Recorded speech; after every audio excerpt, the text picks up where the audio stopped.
જુઓ કેટલા સરસ બન્યા છે। આપણે હાથો પણ નથી લીધો તો પણ એકદમ સોફ્ટ અને જાળીદાર બન્યા છે। આ ઢોકળાને આપણે લાલ મરચાંની લસણવાળી ચટણી સાથે તેલ સાથે સર્વ કરીશું। તો ચાલો એની રેસીપી જોઈ લઈએ। હવે એના માટેનું હું ખીરું તૈયાર કરી લઈશ। ખીરા માટે લોટ મેં ઘરે જ તૈયાર કરેલો છે। જે વાસણના માપથી ચોખા લીધા હોય એનાથી અડધી ચણાની દાળ, ચણાના દાળથી અડધી અડદની અને મગની દાળ લીધી છે। એ રીતે મેં આ લોટને તૈયાર કરી લીધો છે। હવે હું એને પલાળી દઈશ। એના માટે મેં ખાટી છાશ લીધી છે। આપણે હાથો નથી લેવાનો, એટલે થોડી વધારે ખાટી છાશ લેવાની।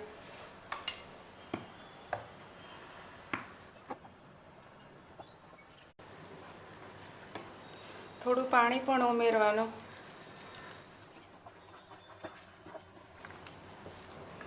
આપણે એકસાથે પાણી અને છાશ નથી નાખી દેવાના, થોડું થોડું ઉમેરતું જવાનું અને થોડું ધીરે ધીરે આપણે આને ચલાવતા જવાનું। આને બહુ આપણે ફેટવાનું પણ નથી। ઢોકળાનું બેટર તૈયાર થઈ ગયું છે। આ રીતે આપણે બનાવવાનું છે। હવે આને આપણે ઢાંકીને 1 કલાક સુધી રહેવા દઈશું। કલાક થઈ ગઈ છે, જોઈ લઈએ આપણે। હવે આપણે આમાં મસાલા કરી લઈશું। 3 મરચાં લઈશું। 1 ઇંચ આદુનો ટુકડો લેવાનો છે, એના પણ આપણે નાના નાના કટકા કરી લઈશું। 8 થી 10 નંગ કળી લસણ લેવાનું છે। હવે આપણે આને અધકચરું પીસી લેવાનું છે।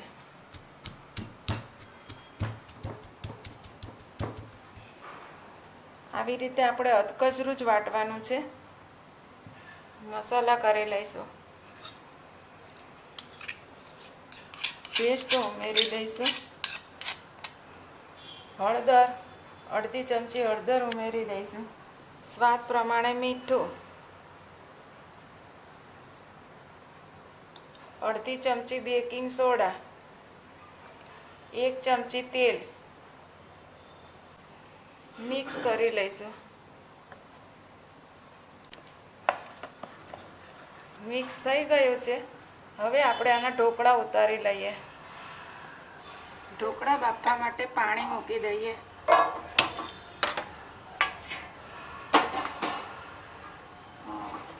ગેસની ફ્લેમ ફાસ્ટ જ રાખવાની।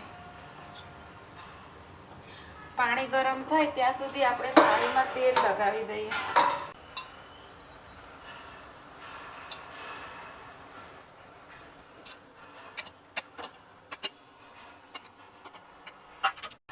પાણી ગરમ થઈ ગયું છે। હવે આપણે આની અંદર ખીરું એડ કરી દઈશું।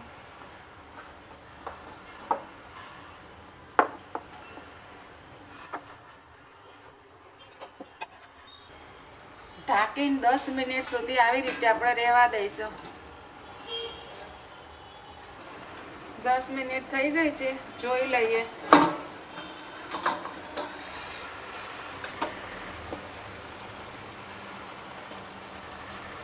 છરી એકદમ ક્લીન નીકળે છે। ઢોકળા ચડી ગયા છે।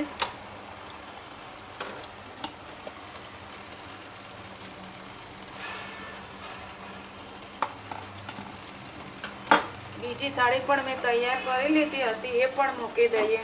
એને પણ 10 મિનિટ રહેવા દઈશું।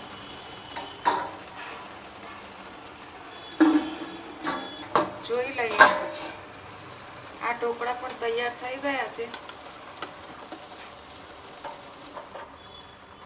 હવે આપણે આના કાપા પાડી લઈશું।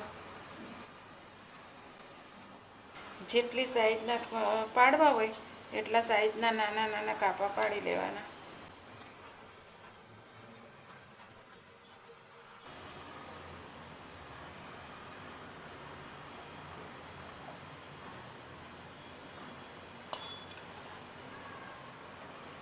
બન્યા છે ને એકદમ સોફ્ટ અને જાળીદાર।